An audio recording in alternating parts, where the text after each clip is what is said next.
From the studios here at CATV6 and RobinHoodRadio.com, welcome once again to Simply Sports. My name is Andy Williams. Thank you once again for tuning in. December 11th. Where has the year gone? Pretty much, yeah. Yeah, my producer, Mike Flint, is saying it's over. Yeah, exactly. It is over. Exactly 20 more days left in 2019 before we hit that 2020 vision. So, and we got a little bit on the plate here before we hit the Christmas holiday. Not too much, but last night at about midnight, the biggest domino in free agency in Major League Baseball has officially fallen. The New York Yankees have signed Garrett Cole from the Houston Astros. 9 years. You might not want to close the door yet, Mike. I know you are. 9 years. $324 million is the contract, with an opt-out after 5 years. This makes the Yankees pretty much the team to beat now. 100%. There's no questions. Now, granted, they don't have the best pitching staff, but you know they have the number one offense in Major League Baseball. They just needed one more starter. They got it. Just to break that down for you. Now, he can opt out after 5 years. That's a little clause they have. So he can opt out after 5. But if he were to stay all 9 years, that is $36 million a year with bonuses. Now, here's the fun stat, and I love seeing these monster contracts, and then every little detail broken down. So, 9 years, $324 million. Okay, that's $36 million a year. Okay, that is $1.09 million per start. So every time he starts for the New York Yankees, he instantly gets a little more than $1 million just for showing up. If he pitches exactly 1 inning, per inning he pitches, it is $169,500 per inning pitched. Every strikeout he gets is $110,400. That's every time he strikes out a guy. And every time that Garrett Cole throws this ball, just once, he earns $9,200. How would you like it if all you had to do was throw the ball across home plate, and every time you did, you made $9,200? I'd like that. Would you like that, Mike? I'd love that. See? He'd like that. He'd sign up for that. Of course. Now, granted, with all the taxes and everything taken out, he's barely making minimum wage, but I digress. But anyway, this is arguably the biggest contract the Yankees have had since Alex Rodriguez. I mean, this is, again, to have a guy that didn't lose a regular season start since the end of May, and now he's on your staff, is simply amazing.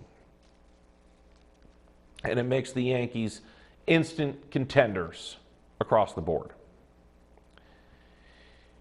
Now, going from Houston, the team that lost the World Series, to the team that won the World Series, the Washington Nationals. They shored up their pitching staff. They signed Steven Strasburg to a 7-year, $245 million deal. I'm not going to go over the analytics of it because I'm going to bore you to death. But this does bring up an interesting topic. What happens now to Anthony Rendon? What happens? Does he get re-signed? Does he test the pool of free agency?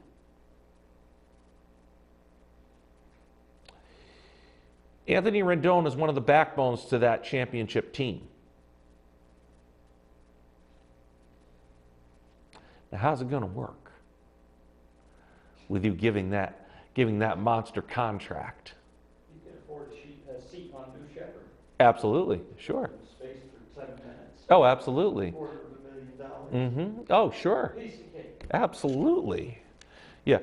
My producer's been watching the new space flight thing where you normal. Yeah, the new Shepard vehicle. Yeah, the new Shepard vehicle. You know, Go up and sit in space for 7 minutes. and all for $200,000. Yep, 7 minutes into space. Land back in the desert. And land back in the desert.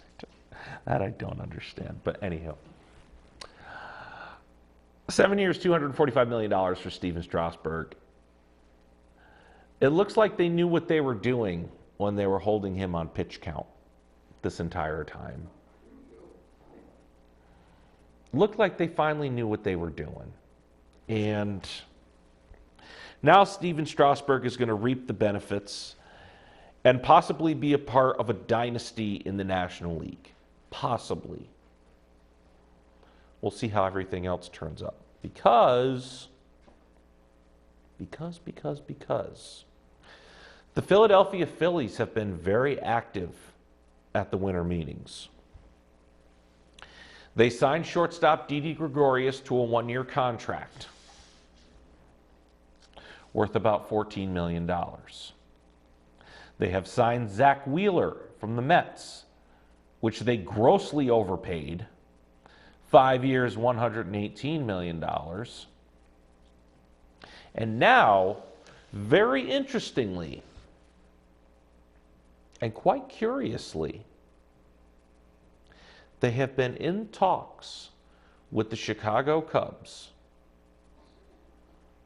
to trade for probably the centerpiece of that offense and the centerpiece of that infield, Chris Bryant.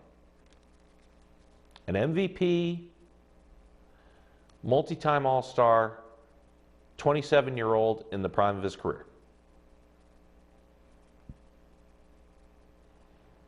Could you imagine for a minute on the left side of that infield, Chris Bryant and Didi Gregorius? And then in that lineup with Bryce Harper and all the parts they already have to add Chris Bryant and Didi Gregorius? The Phillies are practically unhittable.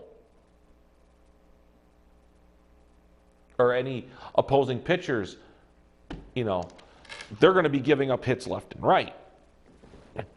And they better be taking hits to their ERA because with that lineup, they're like the New York Yankees. Exactly like them. And it's scary. Really is. So that is what's been going on in the winter meetings so far. And where the winter meetings have been, I think they've been out in San Diego, I believe, out on the West Coast. But so a lot of activity on the Major League Baseball hot stove. If you want to reach me live here on Simply Sports, 860-824-4200. 860-824-4200. That's how you get me live. The President's Cup starts tonight at about, I want to say 10 o'clock. Anyway, it's late tonight because the event is being held at Royal Melbourne in Melbourne, Australia. USA, obviously the clear favorites because the international team has won only once. That's it. Since 1994 in the biennial event, the international team has beaten the United States team once. They tied once in South Africa, but all they did was beat them once, and that was in 1998, which happened to be at Royal Melbourne. Now, how on earth is Ernie Els going to pull this together? Jason Day out. You have, I believe, 7 to 8 rookies on your team, 7 to 8 first-timers. A young crop versus a very experienced crop. Tiger Woods as a playing captain, going out first with Justin Thomas. And then to go along with all the veteran experience that they have, Dustin Johnson, Ricky Fowler, all the others. I can go on and on. I think USA is going to dominate this event. I think that they'll win. And once again, the U.S. will retain. However, that's not really the big story coming out of the President's Cup. No. The biggest story coming out of the President's Cup is one Patrick Reed.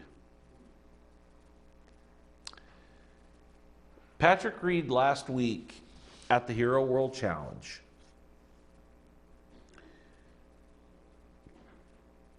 got a 2-shot penalty for a rules infraction. Now, normally in the game of golf, you do wrong, you call the penalty on yourself. Patrick Reed didn't do that. He broke a rule in the rules of golf, which have been standing ever since the dawn of time. And that is improving your lie in a bunker.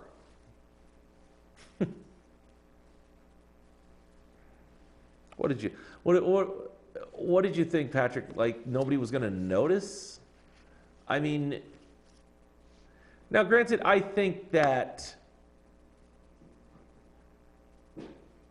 labeling you as a cheater and, I think that's a little harsh. But yeah, you broke the rule. Now, whether he knowingly broke the rule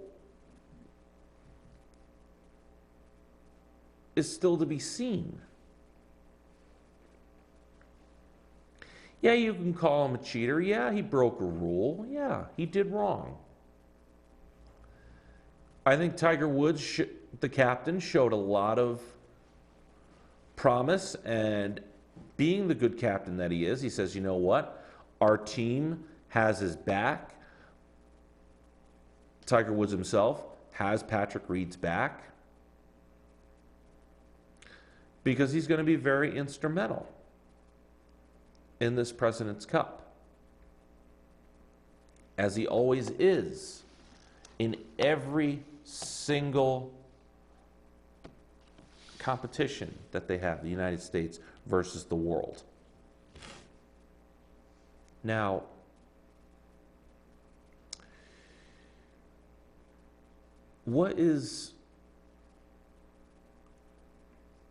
nobody really likes Patrick Reed very much. The media doesn't like him. In the world, stop. Okay? Do you remember what he did in 2016 at Hazeltine? He was Captain America. He helped the United States get back the Ryder Cup. Then he went out the following year in 2017 and won the Masters.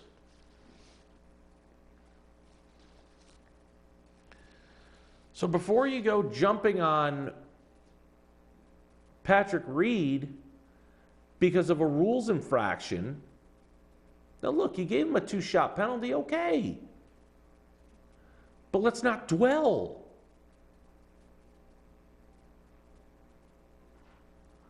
You have this great event coming up, and that's all anybody wants to talk about.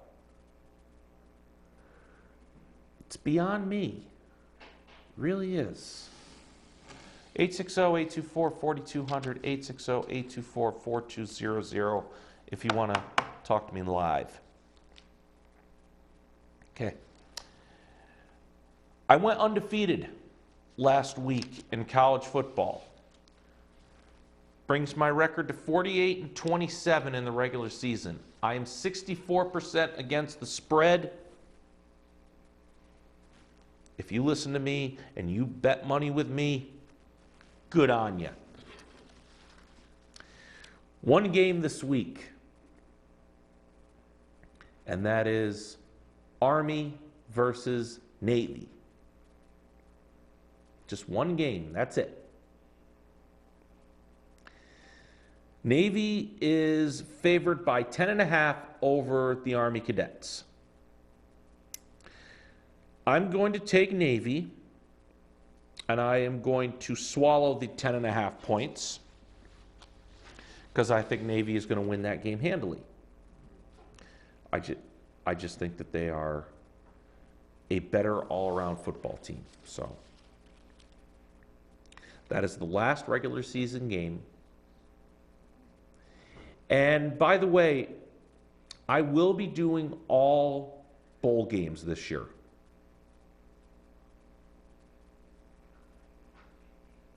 All bowl games. What does that say?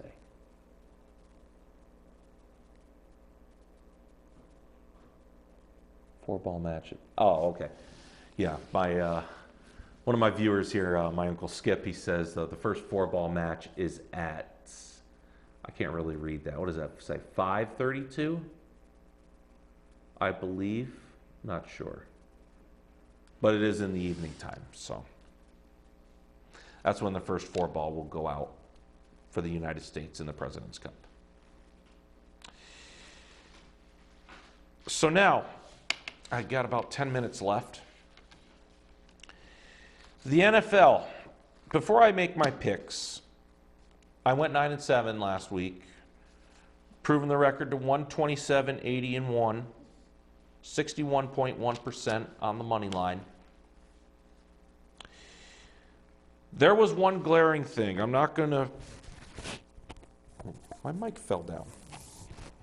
There we go. The officiating in the NFL has been absolutely terrible.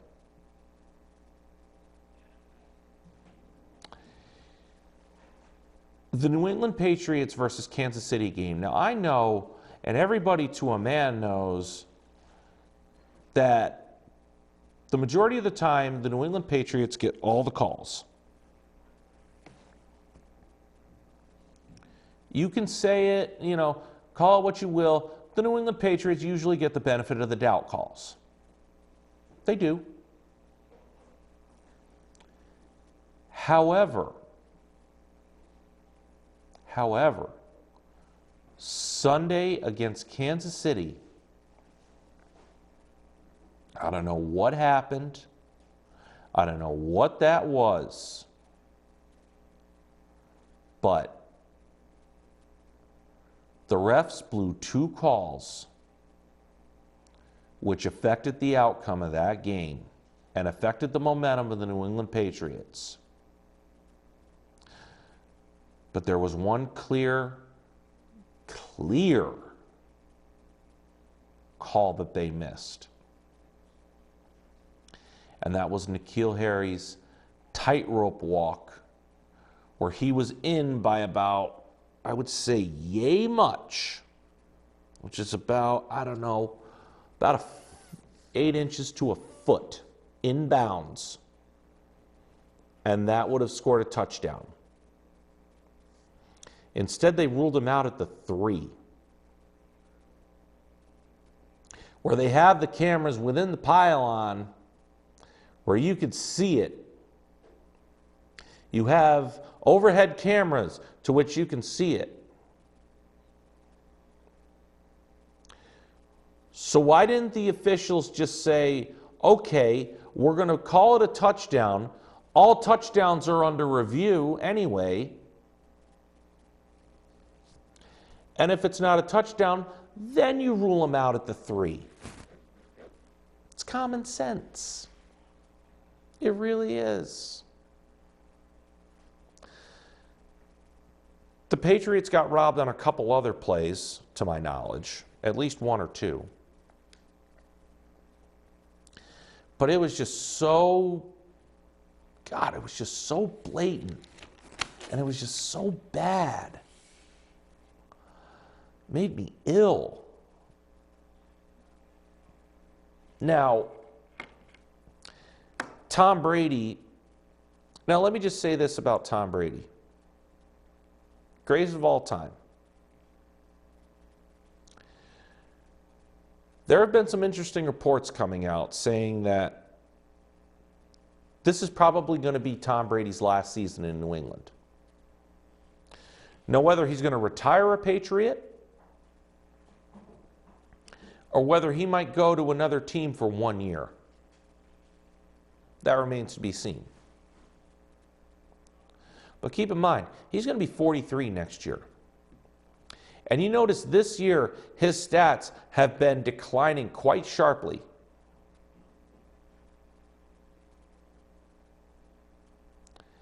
He's a game manager now. He doesn't have anybody to throw to. I mean, nobody to throw to. I mean, the only people he really has to throw to are a car salesman and a bartender. That's about it. If you can name me 3 people right offhand that he could throw to that's not named Julian Edelman, good on you. And N'Keal Harry, which I just named. And who's not hurt. Yeah, exactly. Tom Brady has done more with absolutely nothing his entire career. Maybe he's just reached the end of his road. Same with Bill Belichick. Is this going to be Bill Belichick's last season? Who knows? I think it truly might be. I think after this season, let's say the New England Patriots win, let's say Tom Brady goes out and wins his 7th Super Bowl. Just assume it for 1 second. Do not be surprised if Tom Brady goes up to that podium and said, it's been a hell of a ride. I'm going to retire right here. Same with Bill Belichick. And those two right off into the sunset as the greatest coach and quarterback of all time. But what happens if not? I think Bill Belichick might coach somewhere else. And Tom Brady could be going to a team which nobody really expects, where all the pieces are together. Say a team like maybe Tennessee, where Mike Vrabel is the coach. He knows Mike Vrabel very well.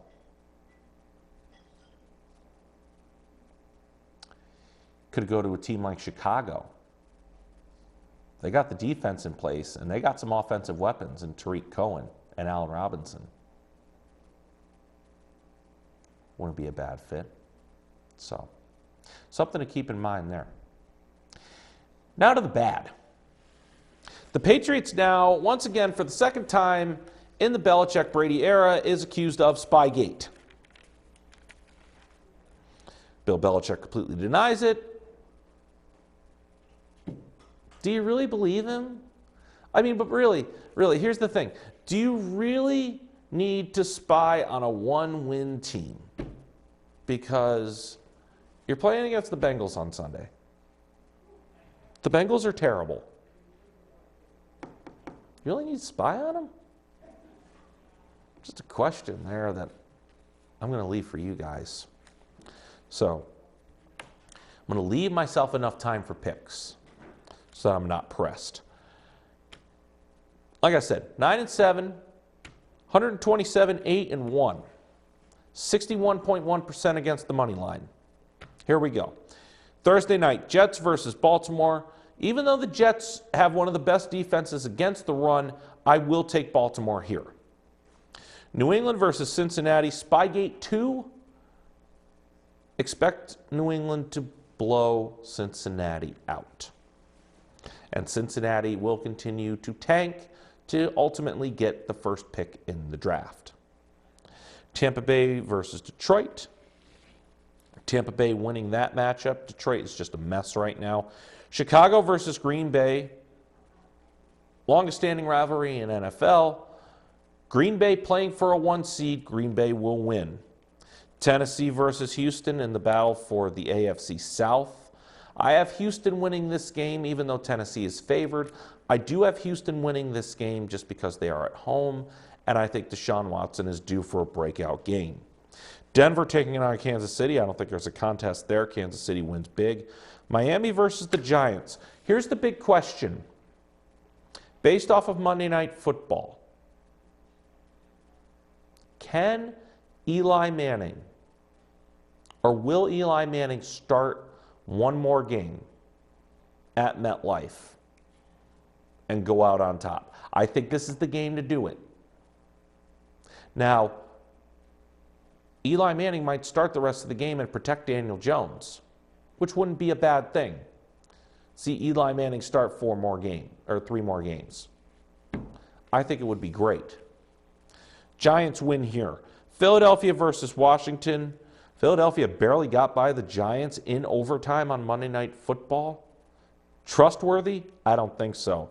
But Philadelphia will beat Washington here. Seattle versus Carolina. Again, Carolina's a mess right now. Seattle, they're looking to fight for that NFC West and get that 1 seed. Seattle wins here. Jacksonville traveling to the Black Hole. One of the last couple of games in Oakland. Oakland wins here. Cleveland versus Arizona in the desert. I have Cleveland winning here. Minnesota taking on the Chargers, excuse me. I have Minnesota winning there. Phillip Rivers will continue to be angry. Atlanta traveling to San Francisco. No contest there. San Francisco wins big. The Rams taking on Dallas. Can Dallas wake up, please? One time before Philadelphia. Dallas wins. I hope. Buffalo versus Pittsburgh on Sunday Night Football. This fun little fact. This is the first time since 1927, the Duluth Eskimos, that 3 brothers are going to be playing in the same game. Tremaine Edmonds, Terrell Edmonds, and Trey Edmonds will be playing. 1 for the Bills, 2 for Pittsburgh. And then, this again, the first time since 1927, the Duluth Eskimos, Joe Cobb and Bill Rooney. Pittsburgh wins this game close. And finally, Indy versus New Orleans. New Orleans takes the bill here. Ladies and gentlemen, thank you very much for tuning in to Simply Sports, December 11th. I am on YouTube across the board, on Facebook Live, 1 o'clock. Watch the rebroadcast on CATV 6, 7 o'clock, and 11 o'clock p.m. And for Mike Flint, Marshall Miles, and the birthday boy, Brian Oler, thank you very much for tuning in to Simply Sports. And 1, 4, 3.